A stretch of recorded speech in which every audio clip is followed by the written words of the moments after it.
기도드리겠습니다.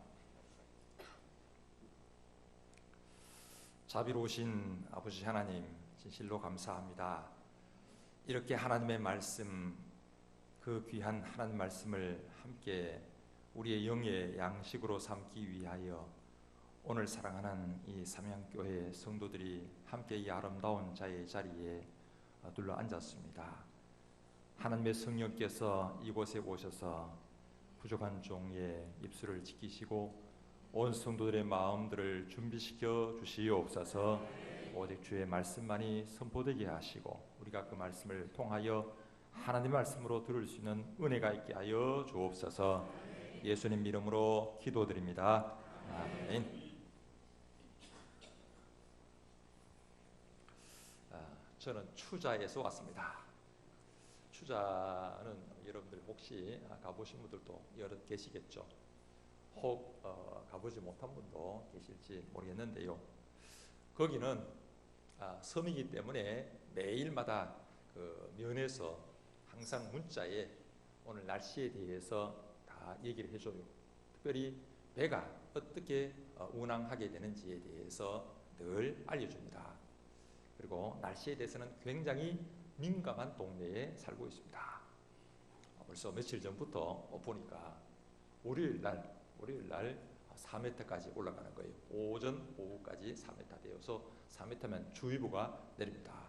작은 배가 있고 큰 배가 있는데 작은 배는 4m면 무조건 안 다니는 거예요. 그래서 주일 오후에 가야겠다라는 생각을 하고 있었는데 집사람도 이제 여기에 이 화북에 살고 있어요. 이제 여기서 아이도 한 명 있어서 여기서 이제 생활하다가 또 알바도 하고 해서 토요일 날 왔다가 주일 예배 마치고 오후에 항상 다시 이게 나옵니다.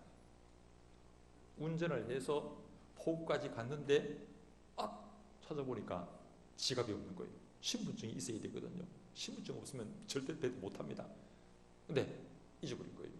잊어서는 시간을 보니까 조금 시간이 남은 것 같아서 막 달렸죠. 다시 달려서 가지고 와서 보니까 그날따라 원래는 4시 반에 출항인데 4시에 30분 당겨서 주의보가 내릴 수 있으니까 30분 당긴다고 하는 그 문자가 다 왔었어요. 근데 4시 10분 전에 도착을 했어요. 근데 도착을 하고 보니까 벌써 배가 떠나는 거예요. 집사람은 탔는데 깜짝 놀라서 이거 내일은 배도 없을 텐데 이거 빨리 왔는데도 불구하고 배가 출발하면서 이렇게 벌써 여기에 딱 붙어 있잖아요. 이게 쭉 하면서 앞 부분이 벌써 떠 있는 거예요. 그런데 옆에 있는 집사람은 막 오라 그러고 이거 어떻게 되는지 모르겠는데 옆에 한 분이 보니까 추자분인데요. 짐을 옮기려고 배에다 옮기려고 보니까 이분도 저랑 똑같이 10분 전에 온 거예요. 와서 막 욕을 하는 거예요. 배에 대고 왜 시간도 안 됐는데 배가 출항하냐고 막 소리를 막 질러대며 욕을 하니까 그 배가 이 시간이 남았잖아요. 근데 되었어요. 다시 돌아와서 다시 된 거예요. 그래서 저는 탔어요. 근데 왜 10분 전에 출발했는지에 대해서 물어보니까 전혀 뜻밖의 얘기인 거예요. 만약에 주의보가 딱 내리지 않습니까? 그 시간대에 딱 내리면 바로 출발이 스톱되는 거예요. 근데 출발을 하면 안 돌아오는 거예요. 그냥 출발하는 거예요. 제주까지 오는 거예요. 그래서 이분이 이 선장이 제발 출발을 해야지 되는데 뭐 요즘에 그 추자에 사람들이 굉장히 많이 들어옵니다. 꽉 차 있는 상태에 있었어요. 만약에 그분들이 다시 정말로 주의보가 내려서 배가 출항 못하면 다 하룻밤이고 이틀밤이고 계속 추자에서 머무를 수밖에 없는 거예요. 오늘 월요일날 배 없었어요. 그러면 그분들 만약에 출발 못했으면 오늘까지도 못하고 내일 정도 돼야지만 나올 수 있어요. 이 섬이라는 것이 그래요. 그래서 그분은 좀 빨리 출발하자 했다가 그만 추자 사람한테 욕을 바가지로 얻어먹게 되었고 다행히 저는 배를 탈 수 있게 되었어요. 할렐루야. 그래서 와서 보니까 우리 정석국 목사님이 옆에 뭐 교인들한테 아이고 목사님이 월요일날 배 잘 타고 들어오시고 또 들어올 수 있게 집회할 수 있도록 위해서 기도를 했다는 얘기 듣고 하나님이 이런 기도도 들으시는가라는 생각을 하게 되어서 그런데 그 기도도 하나님이 들으신 줄 믿습니다. 감사합니다. 여러분 만나 뵙게 돼서 너무 반갑고 감사합니다. 기도합니까 먼저? 헌금 위해서 기도합니까 지금? 나중에. 사실 이 부탁을 제가 받았었을 때에 저는 이런 집회에는 처음입니다. 제가 올해 환갑입니다. 환갑인데 목사가 된 지 꼭 30년이 한 번도 저보고 와서 설교해달라는 사람은 없어서 그저 본 교회만 그냥 그 설교하는 그런 조그마한 교회. 우리 교회는 딱 20명입니다. 20명 만큼. 여러분 여기 보니까 한 300명 이상 될 것 같은데, 정석호 목사님이 뭐를 보고서 절을 시켰는지 섬에 있는 교회 목사를 불러서 여러분께 말씀을 전하게 하셨는지 모르겠지만, 오늘 저는 이 본문 말씀 가지고서 지지난주에 있었습니까? 종교개혁 502주년 맞는 종교개혁 주일날 설교를 다시 조금 더 생각을 하고 해서 함께 여러분과 말씀을 나누고자 합니다. 오늘 이 시대에 제가 이걸 보면서 저는 감사했어요. 말씀 사경회라는 이 앞에 있는 이 타이틀을 보고 감사했습니다. 부흥회라고 적었으면 아이고 가슴이 그냥 뜨끔뜨끔하고 나는 설교 준비를 거기에 안 맞추고 전혀 다르게 했는데 라는 생각이 있는데, 말씀 사경회라는 앞에 있는 타이틀을 보고서 다행이다 라는 생각을 했어요. 오늘 우리 한국 교회는 저와 제가 있는 묵리교회를 포함해서 이 삼양교회도 정말로 부흥회가 아니요 말씀으로 돌아가야 할 그런 시대임을 믿으시기 바랍니다. 오늘 이 시대에 말씀으로 안 돌아감으로 말미암아서 한국 교회가 얼마나 지금 심각한 위기에 빠져 있는지 저도 여러분도 다 알고 있어요. 어쩌면 이번 종교개혁 502주년을 맞으면서 우리는 이 신앙을 돌아보면서 개신교, 개혁교회가 아닙니까? 성경의 말씀 따라서 개혁을 하겠다 해서 우리는 전통적으로 개혁교회라고 했습니다.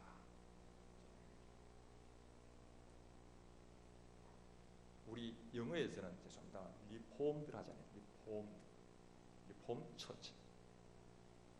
독일 말에서는 레포미어트 키르히라고 합니다. 똑같은 뜻입니다. 개혁한다는 뜻이. 이 개혁에 물꼬를 튼 사람이 마틴 루터라는 사람이 있었고, 그분이 1517년에 종교개혁의 기치를 내건 이후에 502년이 지난 오늘 우리 이 시대에 한국 교회가 정말로 개혁의 이 자리, 개혁하지 않으면 안 되는 이 자리, 어쩌면 개혁의 대상이 되고 있다는 것을 우리가 명심하고 똑바로 볼 수 있는 그 눈을 가지지 않는다면 오늘 이 자리에 계신 여러분과 더불어서 다음 세대, 좀 젊으신 우리 이 젊은 분들에게, 그 다음 세대에게 과연 희망이 있을까? 라는 생각을 했어요. 오늘 여기 와서 사실 맛이 있는 아주 저녁 식사를 대접받았어요. 앞에 우리 정석군 목사님 계시고 저 옆에 장로님 계시는데 연세가 85세 되시는 머리가 허연 장로님이 계셨어요. 그리고 옆에도 보니까 다 원로 장로님이 계셨어요. 저는 노인들이요 굉장히 친근합니다. 저희 교회의 평균 연세가 75세입니다. 저희 아내가 지금 58인데 나이가 제일 어린 꼬마예요. 그 다음에 저입니다. 그러니까 전부 다 70 이상입니다. 다 90을 바라보는 연세. 그러니까 늘 노인들과만 있어요. 청년도, 마을에 청년들도 없고 아이들은 물론 거의 없습니다. 한 명, 두 명 보이지도 않아요. 그리고 제가 태어났던, 그리고 거기서 신앙생활을 했던 그 교회는요 1902년에 세워졌습니다. 여기 보니까 1915년 사명교회도 참 오래된 교회 아닙니까? 제주에서는. 근데 저희 모교회는 더 오래됐어요. 117년 됐어요. 그 경안도에서 제일 오래된 교회입니다. 그러니까 오래된 교회, 그 마을 그 한가운데 있는 교회인데요, 다 연세 많은 장로님들이 오늘 여기가 비슷하게 많이 계세요. 그분들이 살아오면서의 그 신앙의 발걸음들을 가만히 돌아보고 오늘 우리가 이 시대에 우리가 신앙생활하는 것을 가만히 볼 때에 저희가 그냥 어머니 그냥 손 붙잡고 어릴 때에 교회 다니고 거기에 구역예배 따라가면서 거기에 그냥 달걀 하나 얻어먹기 위해서 따라갔던 그 옛날에 주일학교 가고 또 성탄절에 다니던 어떤 그때의 그 모습과는 달라져도 너무나 많이 달라진 것을 볼 수 있습니다. 상상할 수 없을 만큼의 교회의 성도들의 모습도 달라졌다는 거예요. 생각들도 달라졌어요. 매해마다 우리는 그저 형식에 따라서 종교개혁 주일이 아닌 우리의 자신을 돌아보면서 내가 가는 그 길의 방향이 똑바른가? 내가 서 있는 이 자리가 바르게 내 신앙 자리에 서 있는가? 질문하지 않는다면 어떻게 누구를 보면서 내가 바른 신앙을 하고 있는지 알 수 있겠어요?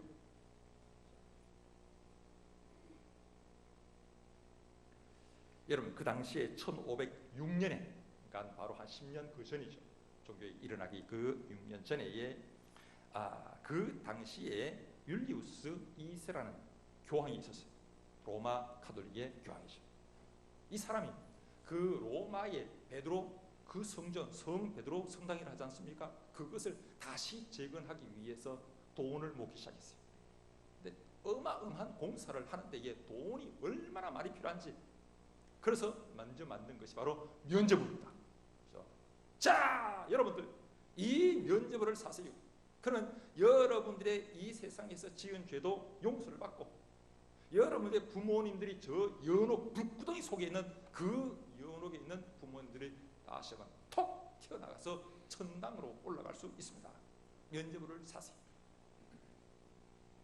이걸 했는데 그 다음에 그분이 죽고 난 다음에 다시 교황이 된 사람이 바로 레오 10세라는 사람이 바로 그 당시 1517년에 교황으로 있었습니다. 이 사람이 돈을 끌고 모아봐도 모자란 거예요. 그래서 다시 한번 면죄부를 누구에게? 독일 마인츠 대주교에게 권한을 다 두었어요. 주교는 그 돈을 중에 3분의 1을 교황청에 바치도록 했습니다. 마인츠 대주교는 엄청난 그런 모든 것을 기울여서 돈을 끌고 모았어요. 그리고 자기도 3분의 1, 또 빌린 돈도 있었어요. 은행에다가. 그리고 돈을 내는 사람들은 독일에 무식하고 옛날 400년, 500년 전에 가난한 사람들. 교리 속에서 우리 부모가 저 연옥에서 고통받고 있는 그 일들을 내가 무슨 수단 방법을 통하였든지 그 부모가 연옥의 자리에서 천당 가기를 원하고 내 죄가 이 돈을 가지고서도 사기를 원했던 그런 사람의 돈주머니를 다 끌고 가는 거예요. 그것을 가지고 지은 것이 바로 지금 현재 성 베드로 성당입니다. 이 세상에서 우리가 밖으로 볼 때에 그 번듯하고 대단한 것처럼 보이지만 그 안에 들여다볼 때에 얼마나 비성경적이고 비윤리적이고 비도덕적이고 비신앙적인 모습이 고스란히 담겨 있다는 것을 아십니까? 그래서 마틴 루터가 종교개혁의 기치를 내세웁니다. 절대로 교회가 교황이 도장을 찍었다 해서 그 종이 조각 가지고서 우리 죄를 용서받을 수 있는 것이 아닙니다. 오직 예수 그리스도를 이 세상에 보내신 하나님의 그 큰 은혜와 그 자비와 용서를 통하여서 우리가 구원에 이룰 수 있는 것이지 이 땅에 사람의 사인을 통하여서 사람의 권세로 말미암아서 하나님께 저지른 죄가 용서받는 그런 일은 절대로 없습니다. 이게 바로 종교개혁의 기치입니다. 성도 여러분들, 오늘 우리는 이 시대에 교회들을 보잖아요. 그리고 여기는 지금 제가 들어올 때 못 보는 것 같은데 이게 교회마다 뭐 있습니까? 신천지, 출입금지, 출입언금 이런 거 붙여 있지 않습니까? 교회들마다 다 있잖아요.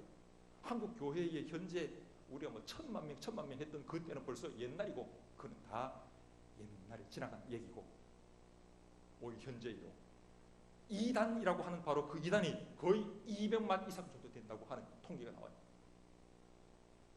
엄청난 많은 이단들이 한국 교회의 이름으로 이 땅에서 우후죽순처럼 솟아나고 있는 그 이유를 아세요? 그렇죠? 여러분 그분들의 사이트를 들어가 보세요. 그분들의 먹이, 그 이단들의 먹이가 뭔지 압니까? 오늘 교회가 개신교의 목사들이 개신교의 성도라는 개신교의 교회가 하고 있는 그 온갖 비리들이 다 그들이 먹이가 되고 있다는 것이죠. 교회에서 터져나오고 있는 서로 분쟁하고 분열하고 싸우고 법정 고발하고 목사들이 해서는 안 될 그 음란한 짓을 하고 교회 재정적인 타락한 모습이 드러나고 그것이야말로 그 사람들에게는 너무나 좋은 거리가 되는 거예요. 이게 교회라고 하는 거예요. 사람들은 다 교회를 떠나고 다 그러고 가는 거예요.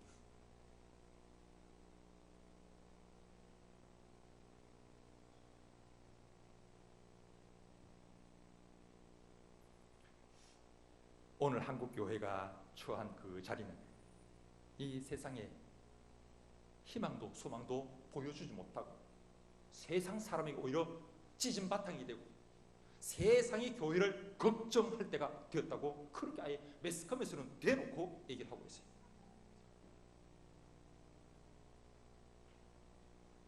한국 교회가 부흥의 정점을 지난 것 아시죠? 훨씬 지났습니다. 기독 공부에서 나온 것 다시 한번 말씀드립니다. 작년에 7만 명의 우리 장로교, 우리 교단의 교인이 줄었어요. 재작년에는 10만 명의 성도가 줄었어요. 그게 얼마나 많은 교회인지 아시죠? 그렇죠? 저희 교회가 20명인데 만약에 100명 되는 교회가 10만 명이랍니까? 100개의 교회가 사라집니다. 해마다. 오늘 그리고 반대로 이단들은 더 많이 이곳저곳에서 터져 나오고 있음을 보잖아요. 젊은 분이 있어서 너무 반갑잖아요. 다음 세는 어떻습니까? 삼연교회 더 어린 애들은 어떻습니까? 요즘에는 아이들 보기가 얼마나 힘든지. 그래서 학교도 점점 쭈그러가잖아요. 젊은 세대도 점점 모자라잖아요. 교회는 더 급속도로 줄어가고 있는 현실들을 보세요. 오늘 세상이 보고자 하는 것은 뭔지 압니까? 주야 주야 주야 하면서 부흥하는 것을 오히려 더 근심스러운 눈으로 쳐다봐요. 교회가 교회다운 모습으로 세상에 말 없이 교회의 모습, 예수 그리스도의 향기를 풍기기를 세상은 바라고 있는데도 불구하고 우리는 문 딱 닫아 걸고 이곳에서 주여 주여 하면서 소리만 지르는 거예요. 세상에 나타나는 것은 온갖 악취를 풍기는 냄새를 교회가 나타낼 때 어찌 세상의 사람이 교회에 관심을 기울이겠어요? 우리는 복음의 순수성을 잘 압니다. 신앙의 순수함도 많이 들어서 알고 있습니다. 우리는 그 순수함에서 나오는 그 능력을 상실해버렸어요. 우리는 바깥에 드러나는 것을 가지고서 뭔가 사람을 움직여 보려고 그렇게 하고 있는데 10중 8구는 실패입니다. 요즘에는 그것 안 믿어요. 제가 신학교에 이제 이 학부 때부터 갔어요. 신학교를 저 장신대를 갔는데요. 78년 7, 8학번입니다. 가서 그때의 교회에 이제 뭐 그때는 반사로 있다가 신학교 다니다가 군에 갔다 와서 이제 교육준사를 하고 있는데 저 기름동이라는 아주 변두리가 있어요. 왜냐면 정말 달동네를 할 만큼 한 이 산길탈이 한 거의 2만 명 정도가 집이 타기타기 와 쳤어요. 근데 그 옆에 교회가 있었는데 여름 성경학교 때에 어떻게 하는지 압니까? 북을 가지고서요 북을 치는 거예요. 과거 얘기도 했는지 몰라요. 북을 치면 아이들이 따라오는데요. 뒤에 수백 명의 아이들이 따라옵니다. 교회가 여름 성경 때에 북 치고 하면요, 온 동네를 당하는 것처럼 그 교회 못 들어와요. 바깥에서 그 창문을 열고서 선생님들이 뭐 이렇게 하는 것 저거 하는 구경을 봤어요. 그때는 저희 선배들이 이런 얘기했습니다. 대한예수교 장로회 장로교 통합 측 이 앞에 있는 표시만 의견으로 과거는 없었지만 그것만 간판만 내 걸어도 2층 교회에서 2년 3년이면 개척교회를 교회를 땅을 살 수 있고 교회를 지을 수 있다고 그랬어요. 폭발적으로 교회가 누구나가 다. 그래서 교단에서는 아예 2년간은 개척교회를 하지 않으면 목사 안수를 아예 안 준다고 할 정도로까지 법으로 정했었어요. 한 그때도 있었어요. 요즘은 완전히 달라졌잖아요. 현실은 전혀 달라지고 말잖아요. 우리는 이번 총회의 교단에 얼마나 심각한 문제를 직면한 적이 있었어요. 서울의 명성교회에 관한 문제에 있었습니다. 총회에 법을 정한 그 이유도 어디 있었습니까? 명성교회에 있었어요. 바로 다른 교단에서는 그 문제가 있었어요. 정하지 못했었어요. 네, 우리 교단에서는 아예 교단의 목회자 다음 세습하는 것은 금지하는 법을 정했는데 그게 바로 명성교회 때문에 정한 거예요. 그 말이 나오고 있었기 때문에. 그리고 명성교회 목사님 김사원 목사님이나 그 김하나 목사 아예 그냥 공개적으로 우리는 세습하지 않습니다. 우리는 세습하지 않습니다. 두 분 다 똑같이 그렇게 말씀했어요. 근데 어떤 사람은 믿고 어떤 사람은 믿지 않았어요. 참 안타까운 일이죠. 그런데 정말로 그것이 현실이 되고 말았습니다. 엄청난 그 큰 교회, 우리 교단에서는 제일 큰 교회 아닙니까? 10만 명, 제가 10만 명이 얼마나 많은지 몰라요.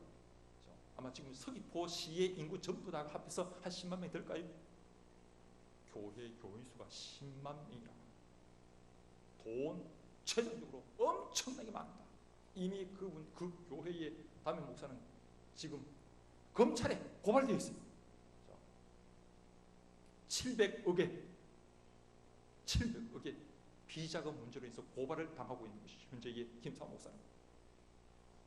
그 큰 규모와 그 큰 돈을 통하여서 이 교단을 움직이기 시작하는 그 일들이 오늘 그것이 현실이 되어서 법으로 정하고 또 재판을 통해서 총회 재판국에서 이거는 불법이라고 하는 것을 판결을 했음에도 불구하고 총회를 뒤집어 엎어서 결국 자기 뜻대로 이어가는 것을 보면서 이거야말로 오늘 한국교회가, 우리 교단은 말할 것도 없고 오늘 한국교회가 얼마나 시급하게 얼마나 다급하게 다시 제2의 종교개혁자가 나오지 않으면 안 되는 현실들을 고스란히 보고 있다는 것입니다. 여러분, 우리 명석교회뿐입니까? 또 우리 교단 합동 측의 사랑의 교회는 어떻습니까? 제일 큰 합동식 교회 아닙니까? 거기서는 건축을 하는데 그때도 시물이 이만큼 났어요. 교회 건축에 2천억을 쓴 거예요. 땅 부지에 1,100, 또 건물에 한 900억, 1,000억 가까이 해서. 그리고 이미 처음부터 거기서 들어가서는 안 될 땅, 도로 아래 부지까지도 파가지고서는 거기서 하면 불법인 것을 알면도 불구하고 그것을 밀어붙였어요. 그 당시에요, 보니까요, 사랑의 교회에 현직 검사와 현직 판사들이 무려 300명의 교인들 중에서 그만 있다는 것이죠. 그래서 법적으로 가도 사랑의 교회는 절대로 질 수가 없다. 이렇게 많은 검사와 이렇게 많은 판사가 이 교회의 성도인데 어떻게 재판을 지겠나? 밀어붙였어요. 끝까지 밀어붙이다가 대법원에서 불법이라고 다시 복구시키라고. 근데 그 액수를 누군가가 추산했어요. 391억 원 정도 되어서 그를 할 수밖에 없다고. 이 앞부분을 다시 회복한다는 것이 잘라내가지고. 어떻게 이런 일이 생겼을까요? 하나님을 믿고 하나님 앞에서 오늘 세상의 빛으로서 교회가 세워지고 너희는 세상의 빛이요 너희는 세상의 소금이요 너희는 예수 그리스도의 거룩함을 드러내야 할 이 교회가 어떻게 그런 일이 가능했을까요? 하나님 믿은 겁니까? 아닙니다. 우리 교회의 판사와 검사의 힘을 믿었던 것이죠. 우리 교회에 10만 명이나 되고 엄청난 돈의 힘을 믿고서 이런 이 일들도 마음대로 주물럭거리는 그 현실들을 그대로 보는 것이죠. 과거 500년 전에 마틴 루터가 있을 그 당시에 종교개혁 그 대상이 되는 바로 로만 카톨릭의 그 모습과 똑같은 것이죠.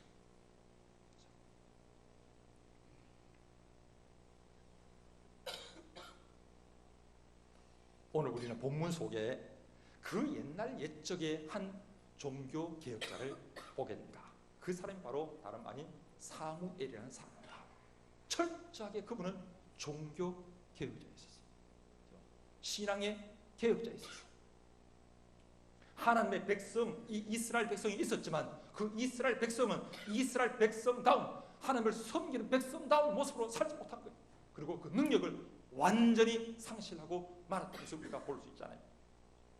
그때는 왕도 없었잖아요. 누가 다스립니까? 대제사장 엘리 대제사장이 다스리던 그 땅에 있었어요. 그 땅은 어떤 땅입니까? 하나님께서 아브라함과 이삭과 야곱에게 약속하였던 약속의 땅으로서 정말로 그 약속이 성취되어서 우리가 살고 있는 이 땅은 어떤 땅입니까? 성경에 이런 말씀이 있어요. 신명기 6장에 보니까 네가 건축하지 아니한 아름다운 성읍을 얻게 하시며 네가 채우지 아니한 아름다운 물건이 가득한 집을 얻게 하시며 네가 파지 않은 운물을 차지하게 하시며 네가 심지 않는 포도원과 감람나무를 차지하게 하사 네게 배불리 먹게 하실 때에 너는 조심하여 너를 애굽 땅 종되었던 집에서 인도하여 내신 여호와를 잊지 말고 내 하나님 여호와를 경외하며 그를 섬기며 그의 이름으로 맹세할 것입니다. 오늘 우리가 누리고 있는 모든 것이 하나님의 은혜로 말미암아서 네가 심지도 않고 네가 파지도 않고 네가 가꾸지도 않고 너가 네 힘으로 얻는 것이 아닌 전적으로 하나님께서 약속하셨고 하나님께서 그 모든 약속을 성취한 그 땅에 내 몸뚱이를 두고 우리 가정을 세우고 이 나라를 거기에서 살고 있음에도 불구하고 그들은 그 능력의 하나님이요 그 자비 하나님이요 그 은혜의 하나님을 경험하지도 아니하고 살지도 아니하고 그 뜻대로 살지 아니함으로 인해서 완전히 그 공동체가 파괴의 자리에 들어서게 되는 것이죠. 엘리 시대 때에 그 한 사람 그 성소를 잘 관리하지 못할 뿐만 아니고 바로 그것은 그 땅을 관리하지 못함으로 인해서 사람들은 어디로 빠져나갑니까? 점점점 우상 숭배로 빠져나갑니다. 바알신을 섬기고 아스타로를 섬기고 이 세상에 그 과거에 우리 앞에서 패망했던 이방 사람이 사는 모습을 쫓아서 점점점 흘러가는 거예요. 왜 그렇습니까? 성소의 제사장들이 홈리와 비나사라는 바로 이 아들들 제사장들이 얼마나 음란하게 그 성소를 다스렸는지 우리가 알잖아요. 그 하나님께서 제사를 얼마나 엉터리로 제사를 드리고 있었는지를 우리가 보고 있잖아요. 백성들이 그 성소를 바라보면서 어디에서 능력을 받고 어디에서 지혜를 얻고 어디에서 믿음의 본을 보고 어디에서 거룩성을 회복할 수 있겠어요? 점점점 이방화되고 많은. 그래서 전쟁 중에 두 제사장 홈리와 비나스는 죽임을 당하고 법궤는 남의 나라 블레셋에 뺏김을 당하고 우리 바로 앞에 보면 20년 동안 법궤는 성소에 이 실로 성소에 들어오지도 못했어요. 실로도 파괴되고 있어요. 이 이름은 있지만은 능력은 완전히 상실한 이스라엘 백성이 되고 말았다는 것이죠. 루터 당시에 바로 그 교회들이 하나님의 말씀 앞에서 서지 못하고 그들의 교회는 있지만 더 아름다운 교회는 짓고 있지만 하나님 말씀 앞에 서지 못하는 교회처럼 오늘 한국 교회가 교회의 그 큰 규모는 자랑함에도 불구하고 오히려 세상에 아름다운 영향을 끼치는 것이 아니고 세상의 지탄의 대상이 되고 많은 바로 이 현실과 과거의 사무엘 당시의 모습과 똑같은 그런 현실들을 맡고 있다는 것이죠. 그래서 이가봇, 엘리의 손자의 아들의 이름을 이가봇, 하나님의 영광이 떠났다라는 것이죠. 교회가 있지만 하나님의 영광이 늘 이 가운데 머물러서 이 안에 머무는 모든 사람들은 하나님의 영광 속에서 살아야 되고, 하나님의 영광을 드러내고 하나님의 영광의 능력을 가지고서 믿음으로 세상을 섬기고 이겨나가는 일을 해야 하는데, 하나님의 영광은 떠난 교회가 무슨 의미가 있겠어요? 아무리 많은 사람이 있고 아무리 돈이 많다 할지라도, 아무리 큰 교회를 짓고 아무리 검사 판사가 가득 차 있다 할지라도, 하나님의 영광이 그 자리에 임재하지 않고 떠난 교회라면, 떠난 한국 교회라면 거기에 어떻게 참된 하나님의 진리가 선포될 수 있고 세상을 변화시키는 능력이 그 속에 나타날 수 있겠습니까? 오늘 여기에 본문을 보니까 이 종교개혁자 사무엘이 이제 등장합니다. 처음으로 등장해서 하는 말이 있습니다. 너희가 전심으로 여호와께 돌아오려거든 이방 신들과 아스타롯을 너희 중에서 제거하고 너희 마음을 여호와께로 향하여 그만을 섬기라. 그리하면 너희를 블레셋 사람의 손에서 건져내시리라. 할렐루야. 우리 신앙 개혁의 첫 번째가 정말로 참된 진리의 하나님을 우리가 섬기고 있느냐라는 것이죠. 우리 주 예수 그리스도, 그분이 참 내 안에서 내 주인이 되고 있느냐라는 것이죠. 아니면 우리 교회의 성도의 수가 교회를 움직이는 어떤 원동력이 됩니까? 교회의 재정이라는 것이 원동력이 됩니까? 아니면 돈 많은 어떤 장로님이 몇 분이 교회에 움직이는 힘이 됩니까? 아니면 앞에 설교하는 목사가 그 교회 모든 것을 좌지우지합니까? 너희가 전심으로 여호와께 돌아오거든 지금까지 섬기던 바알과 아스타롯과 온갖 너희의 호주머니에, 너희 오른손에, 너희 왼손에 너희의 주인처럼 섬기고 있던 것을 다 내어버리고 오직 여호와 하나님만 섬겨야 할 것을 우리에게 말씀하고 있습니다. 할렐루야. 종교개혁자 루터도 마찬가지입니다. 솔루스 크리스투스, 오직 그리스도. 교회의 머리는 오직 그리스도라고 하는 것이죠. 여러분들 로만 카톨릭은요 어떻게 가르친다 합니까? 교회의 머리는 로만 교황입니다. 이게 교리입니다. 철두철미하게 교회의 머리는 교황입니다. 루터는 절대로 동의할 수가 없었습니다. 성경이 우리에게 가르치는 바는 교회의 머리는 오직 예수 그리스도가 되시는 줄 믿으시 바랍니다. 이 땅에 교회의 머리가 김사만 목사가 되니까 오늘 이와 같은 심각한 문제가 있는 거예요. 그렇죠? 오늘 이 세상에 예수 그리스도가 우리 주인인 것을 진심으로 너가 세상의 돈의 우상을, 권력의 우상을, 명예의 우상을, 사람 수의 우상을, 큰 우상을 내려놓고 참된 주인이 여호와 하나님께 있다는 것을 너희가 인정하고 오직 그만을 섬기는 바로 이 자리야말로 종교개혁의 첫 번째 조건이라는 것이죠. 여러분들은 신앙생활을 할 때에 어떻게 해오셨어요? 아이고 내가 장로인데 내가 좀 더 뭘 좀 더 많이 해야 되는데, 아이고 내가 권사인데 내가 오랫동안 뭐 했어요. 내가 봉사도 더 많이 해야 되는데, 아이고 내가 저 사람보다 내가 좀 더 많이 해야지만 되는데. 우리가 만약에 신앙생활 하는 때에 세상에 보이는 가치를 가지고 판단하기 시작하면, 야 우리가 1915년에 세운 이 사명교회인데 옆에 있는 아무 교회보다 내가 못할 수가 있냐? 아이고 그때부터 이미 교회는 병들어가기 시작하는 거예요.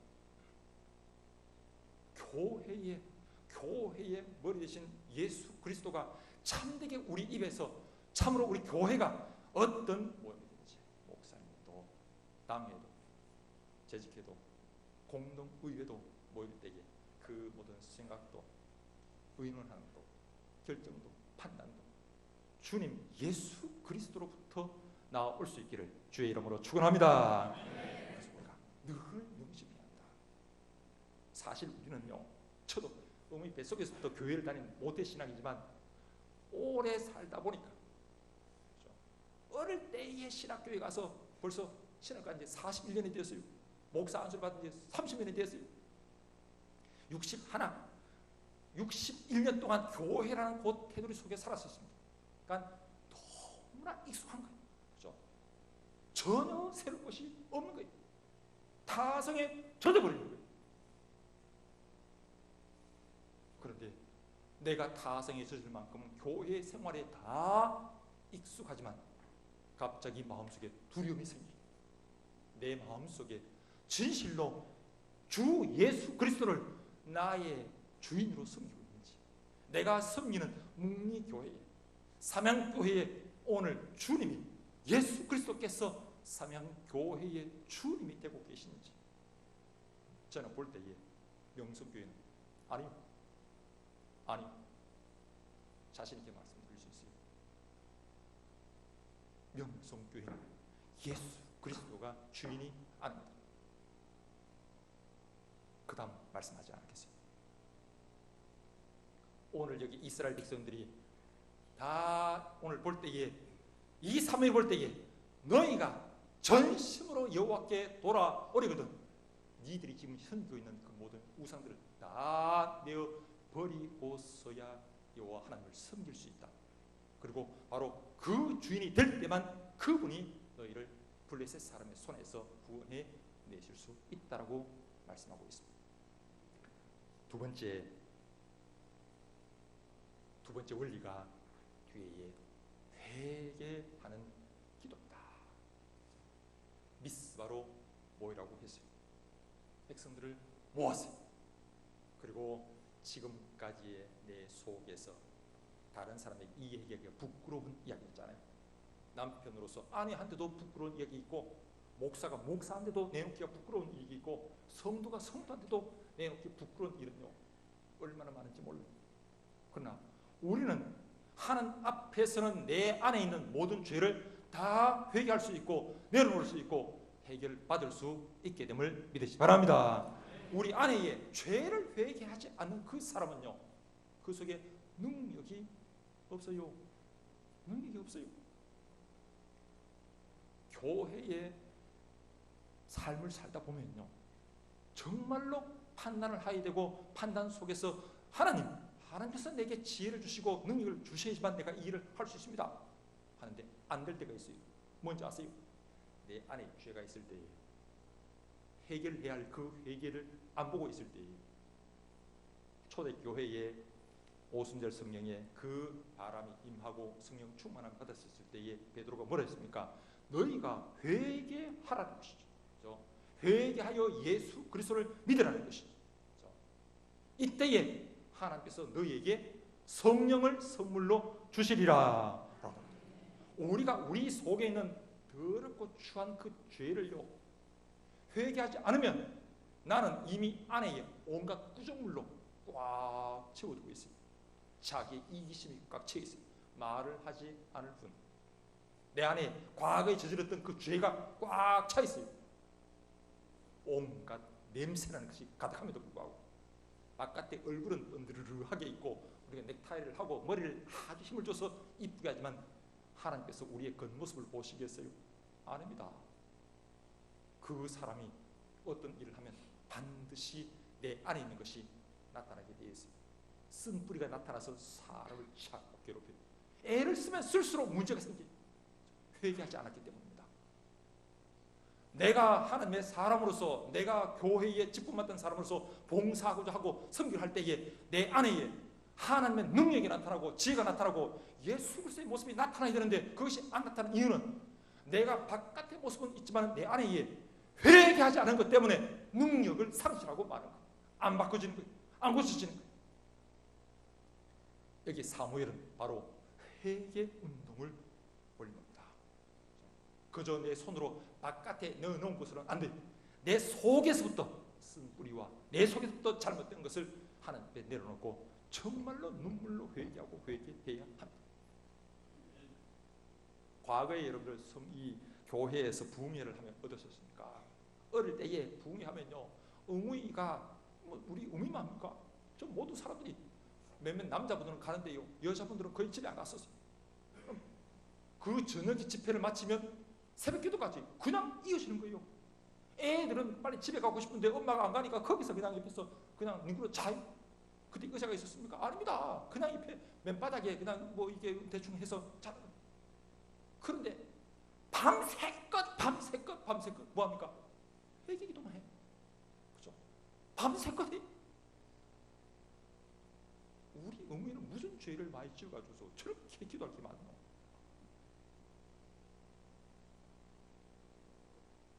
초대 우리 한국교회에 1907년 대부흥각성 운동이 있었을 때에 거기에 평양에 있는 그 교회에서 모여서 회개 운동이 일어났었을 때에 사람들이 밤새껏 회개하는 그 모습을 보면서 미국에서 온 선교사가 그것을요 보고를 했어요.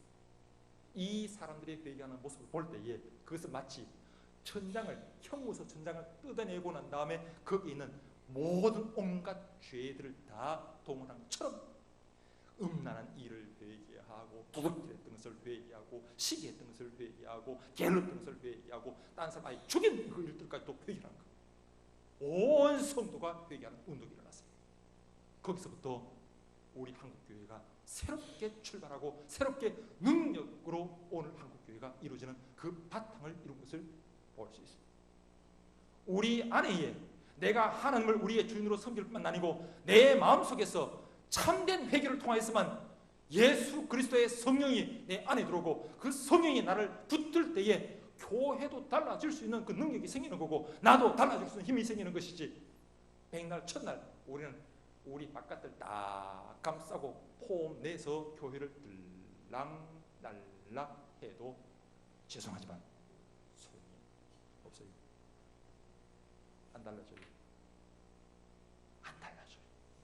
그렇죠? 최고의 모릅니까? 20년이 가도 30년이 가도 그 모습을 똑같이 가지고 사는 사람이 얼마나 많은지 몰라요. 왜 그렇습니까? 참된 하나님 앞에서 회개를 하지 못했고 참된 하나님 앞에 회개를 하지 못했기 때문에 내 안에 성령으로 내가 성령의 능력으로 내 삶을 이끌어가지 않았기 때문에 그는 결코 달라지지 아니하고 겉모습만 옷을 바꿔 입는 것처럼 이렇게 바꾸고 저렇게 바꿀 뿐 전혀 다르지 않는 모습으로 우역우역 밀려 가고 있다. 마지막으로 세 번째입니다. 오늘 보니까 이스라엘 백성이 모였다는 얘기를 블레셋이 듣고 군대를 이끌고 다시 쳐들어옵니다. 이때에 백성들이 사무엘에게 달려와서 당신이 우리를 위해서 기도해 주십시오. 당신이 우리를 위해서 구원할 수 있도록 기도해 주십시오.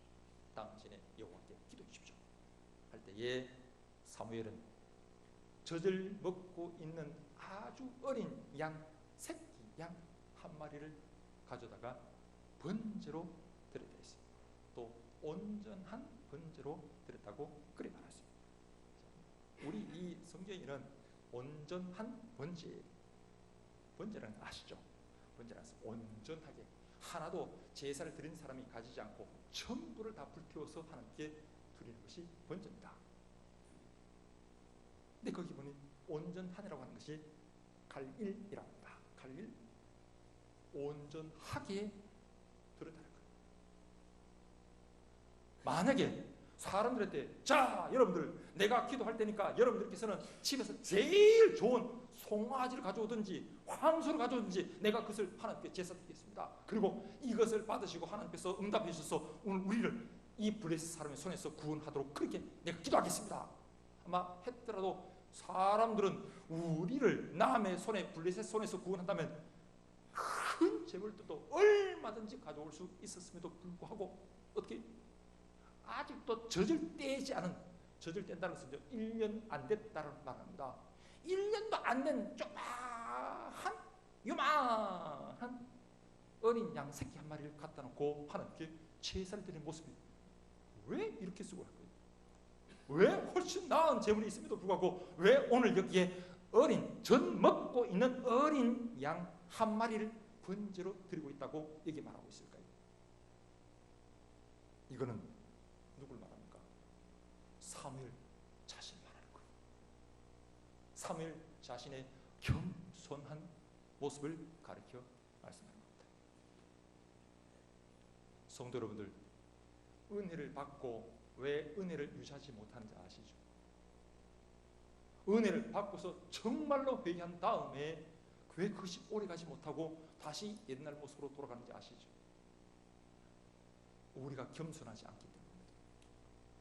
사무엘이 제사를 드릴 때에 젖을 먹고 있는 겨우 쪼매한 그 어린 양을 온전한 마음으로 하나님께 드릴 때에 바로 뒤에 여호와께서 그의 기도를 들으셨다. 할렐루야. 하나님은 절대로 큰 교회 10만 명이 되는 성도 2천억의 돈을 들여서 지은 그 교회, 엄청난 돈을 감당이 안 될 만큼의 그 돈, 죄송하지만 그 성 베드로 성당을 짓기 위해서 수많은 사람의 고혈을 뺏어서 그 성전을 지은 그것을 보실까요? 아닙니다.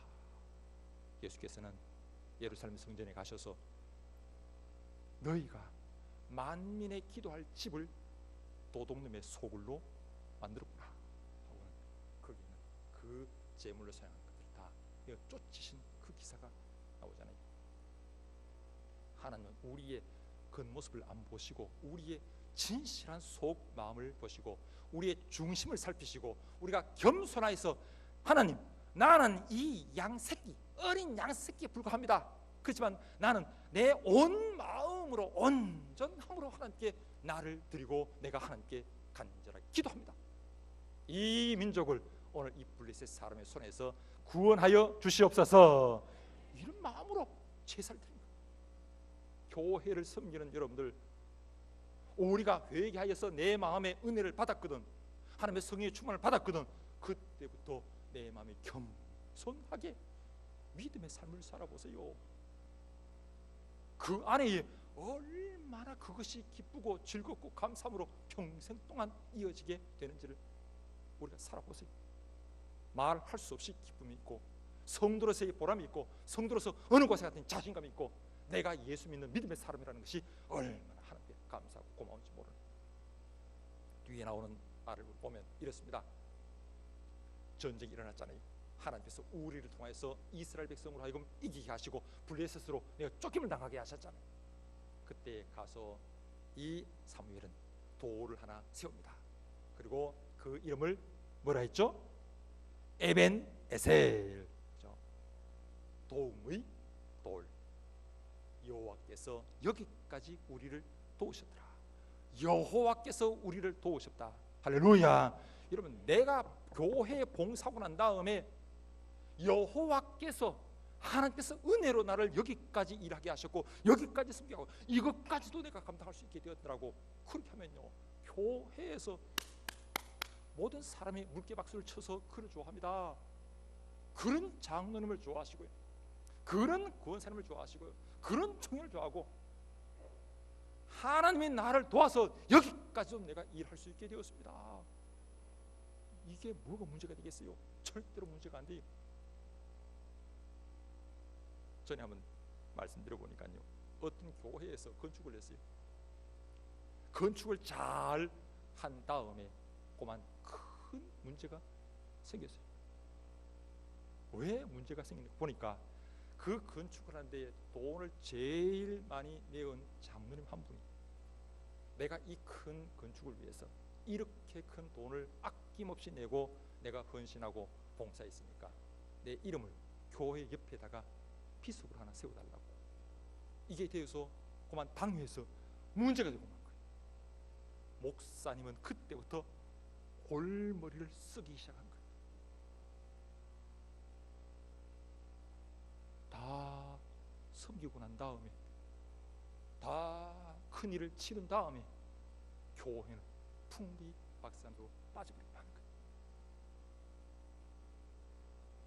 내 하나님이 나를 여기까지 오게 하시고 나를 이 일도 감당하게 하시고 저 일까지도 감당하게 하신 그 은혜가 하나님께로부터 왔다는 것을 고백하고 그에 따라서 내가 드린 것은 겨우 젖 먹고 있는 양 새끼 한 마리밖에는 되지 못합니다.